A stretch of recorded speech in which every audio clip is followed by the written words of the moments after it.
Τώρα θα κατάλαβες τι σημαίνει πόνος, αφούς μια για πάντα έμεινες μόνος.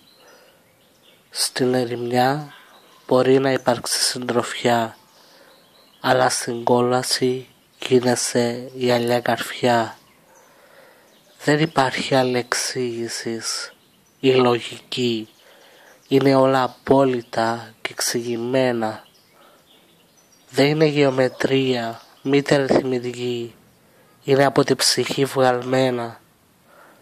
Τον πόνο πολλοί επολέμησαν και νίκησαν, μα το θάνατον το είδαν και απίβδισαν.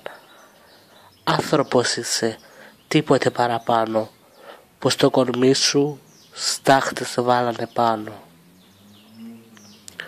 Ήσουν παιδί, έγινες άντρας, έγινες γέρος και τώρα είσαι ψυχή.